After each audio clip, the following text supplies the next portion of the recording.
O povo tupinambá vivia em várias aldeias espalhadas pela Costa Verde. Era uma tribo nômade que se deslocava pelo litoral em busca de melhores terras para coletar vegetais, cultivar milho e empim, caçar e pescar.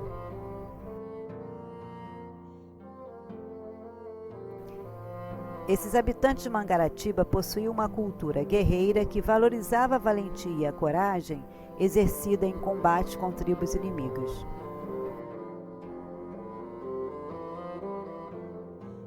A antropofagia era praticada para fins ritualísticos. Os inimigos capturados em combate poderiam servir de alimento para toda a tribo, que com isto esperava assumir também a bravura do guerreiro.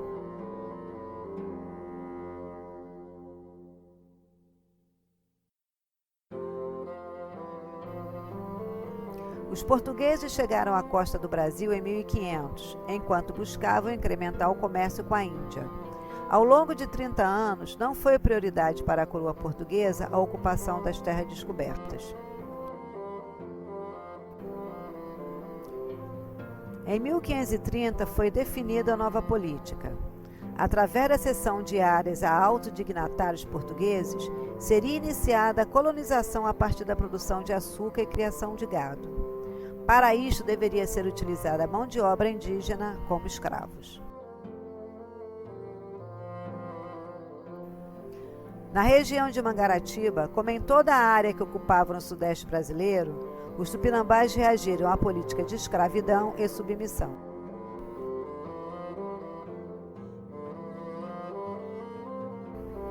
Buscaram alianças com antigos inimigos tribais, formando a Confederação dos Tamoios, a maior forma de resistência dos povos nativos no Brasil à colonização e ao massacre de povos indígenas. Cunhambebe, líder tupinambá, foi o principal articulador da Confederação dos Tamoios.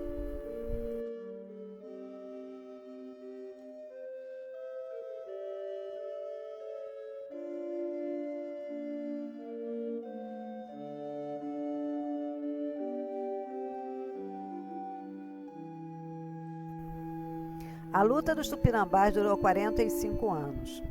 A Costa Verde, neste período, transformou-se em um violento palco de lutas. Quando finalmente sobreveio a vitória portuguesa, os tupinambás foram extintos enquanto tribo, com milhares de mortes e a escravidão dos sobreviventes, enviados inclusive para Minas de Prata em Potosí, Bolívia.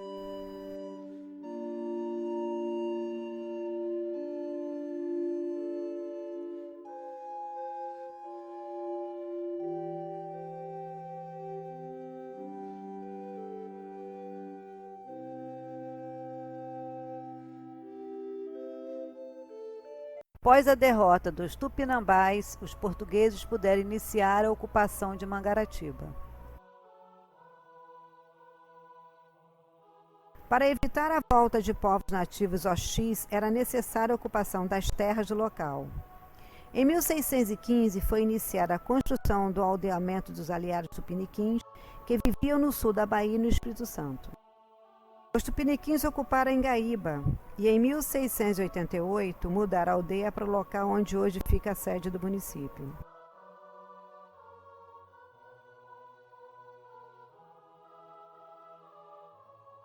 Sob a proteção de Salvador de Sá, novo governador da capitania, os tupiniquins participaram da reconquista de Pernambuco, ocupada por holandeses. Chegaram a ser enviados a Angola, também combatendo invasores. O Vale do Rio Saí, situado próximo à sede da aldeia, era frequentado pelos nativos, em suas andanças para pescarias e caçadas.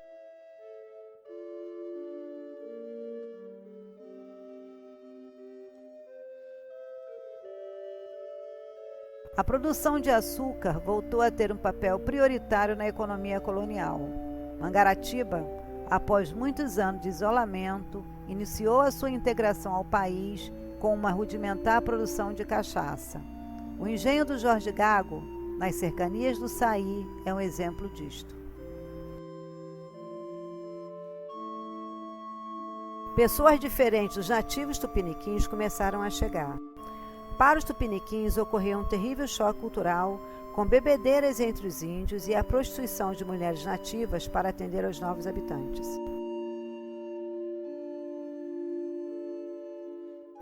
O capitão José Bento Suzano, após uma longa disputa com os tupiniquins, em 1819 se apodera de terras que formam a fazenda do Saí em mais um ataque aos direitos dos nativos.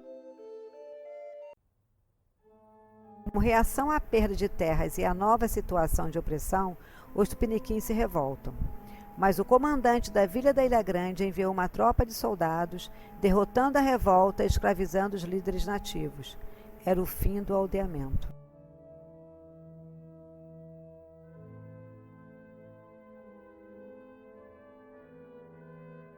A partir de 1830, o café ocupou lugar de destaque na economia do Brasil, que passou a liderar o comércio mundial do produto.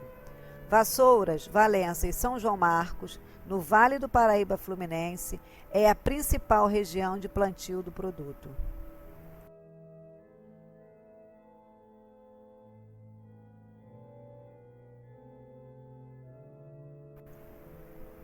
A mão de obra utilizada era escravizada, de pessoas que eram compradas diretamente na África e trazidas em precárias condições ao Brasil.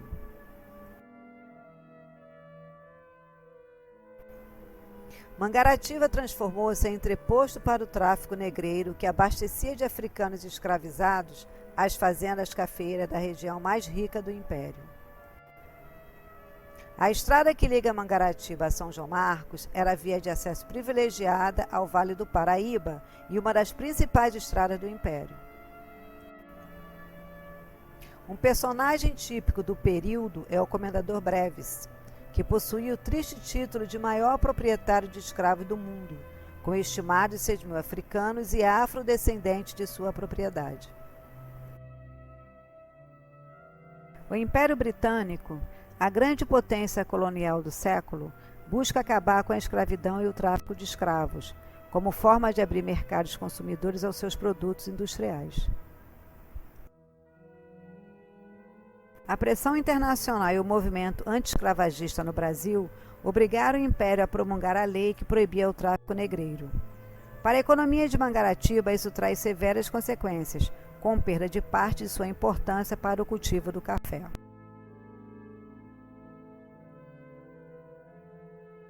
O Comendador Breves decide continuar com o tráfico, agora clandestino.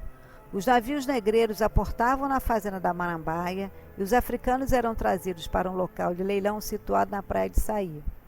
Posteriormente, eram transportados por trilha até Benguela, na Serra do Piloto, onde seguiam sua marcha pela Estrada Imperial.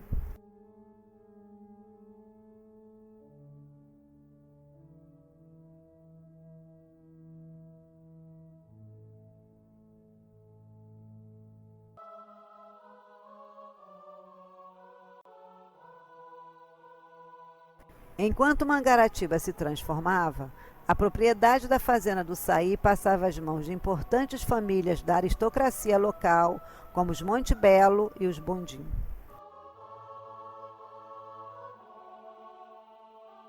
Não há documentação sobre a revolta do Saí. A memória dos fatos sobrevive apenas na narrativa oral de Mangaratiba. Os escravos teriam reagido à crueldade de um feitor. Aproveitando-se da ausência do fazendeiro e de parte dos guardas, tomaram a fazenda e realizaram um grande banquete. Com a reação do fazendeiro e do exército imperial para retomar o controle da fazenda, os amotinados fugiram para o alto da Pedra da Conquista. Optaram por realizar um suicídio coletivo a cair em poder dos seus algozes.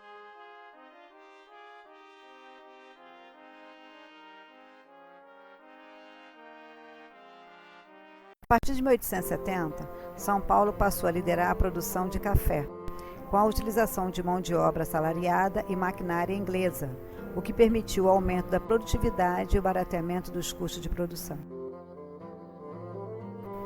As fazendas do interior fluminense sofriam pela alta do preço dos afrodescendentes, pelos ataques de quilombolas revoltados e pelas constantes fugas.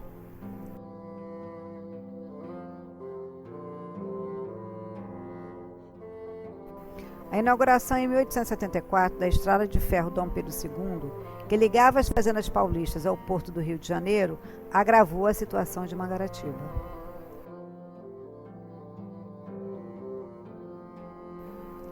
Com a abolição da escravidão, em 1888, as terras de Mangaratiba perdem valor, restando abandonados o porto original, as casas comerciais e as grandes mansões.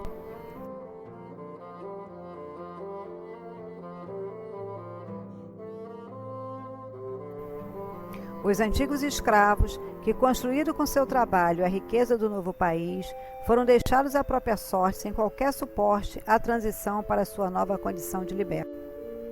Não houve qualquer esforço para sua agregação à sociedade, relegando milhões de brasileiros a um abandono que até hoje se reflete na situação de nossa nação.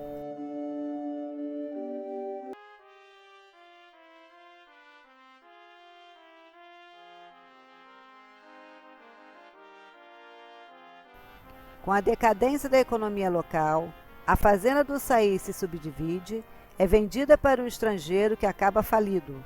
É comprada por um francês que nem morava no Brasil.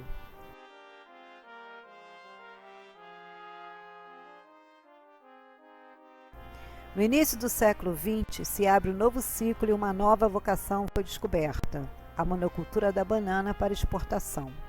A inauguração do ramal ferroviário Santa Cruz de Mangaratiba ajudou no escoamento da produção, dando fôlego econômico à região.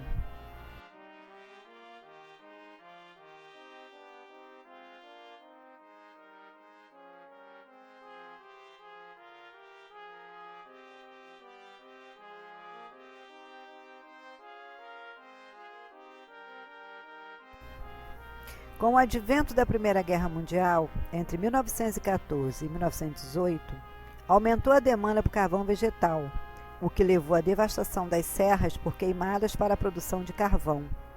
Na Serra de Santa Bárbara, no Vale do Saí, pode-se até hoje localizar antigos fornos de produção de carvão.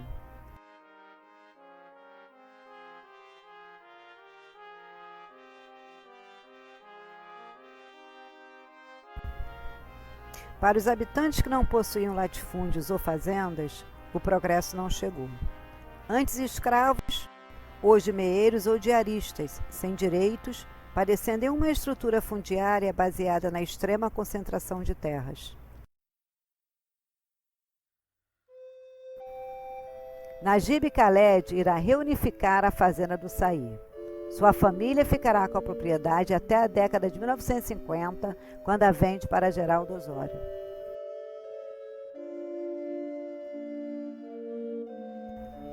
Uma alteração brutal ocorre em toda a Costa Verde, quando na década de 1970 é construída a Estrada Rio Santos. Antigas fazendas abandonadas e cidades decadentes logo se valorizam. Nova temporada de grilhagem e apossamento de terras ocorre e logo surgem loteamentos, novas moradias, iluminação pública, hotéis de luxo e a multiplicação do fluxo de turistas. Com a chegada do turismo, ocorre uma perda de identidade cultural entre os habitantes originais. O município rural é transformado em um conglomerado urbano, com as características culturais da Baixada Fluminense. Nas fazendas em posse de Geraldo Osório, Santa Bárbara e Rubião, pouca coisa muda. Abandonadas, sem utilidade econômica, tornam-se reserva de valor para a venda posterior. No início da década de 1980, Geraldo Osório vende suas fazendas para Ivan Restrepo, representante de um cartel ligado ao tráfico internacional de entorpecentes. Segundo a Polícia Federal, desejava desenvolver um laboratório para refino de cocaína, aproveitando a privilegiada localização das fazendas. A Polícia Federal detecta suas atividades e este é preso. Suas terras são desapropriadas em favor da União. A Fazenda Rubião, sob o mandato do governador Leonel Brizola, é trocada com o governo federal para a criação de um assentamento rural para fins de reforma agrária. A Fazenda Santa Bárbara fica em mãos da Polícia Federal, sem qualquer utilidade prática ou uso econômico e social. A década de 1980 marca o fim da ditadura militar e o movimento pela democratização do país.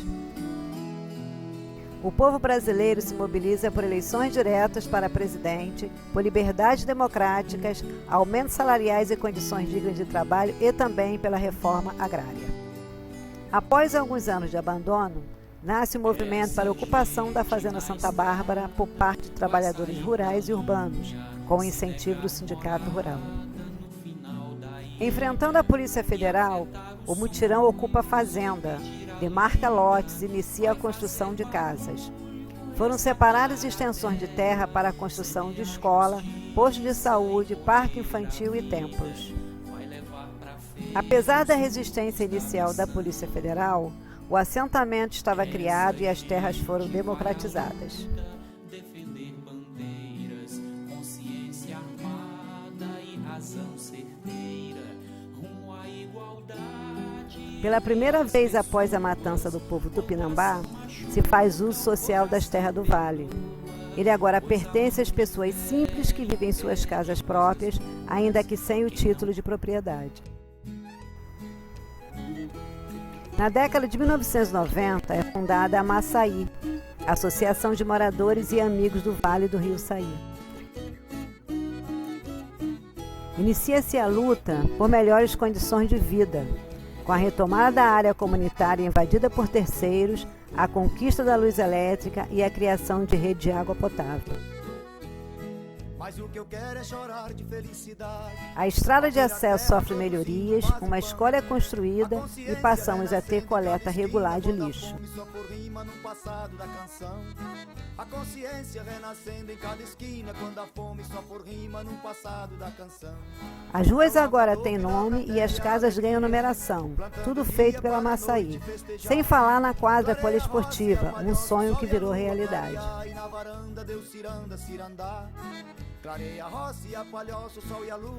A comunidade também tem suas festas, com muita alegria e participação.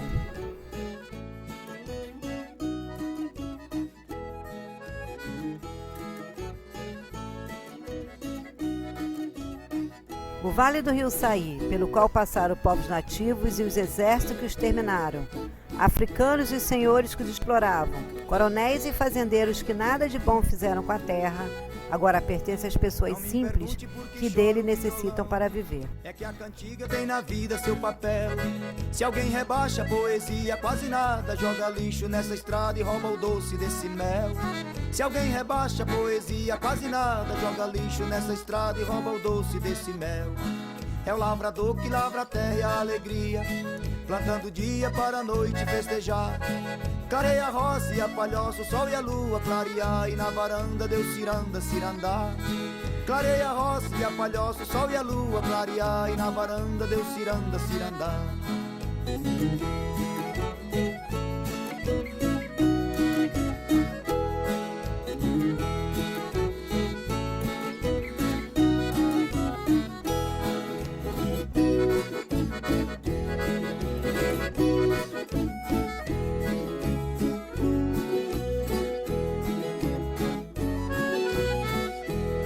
É no pandeiro, é no terreiro, é na folia, por essa via que o reizado vai vingar.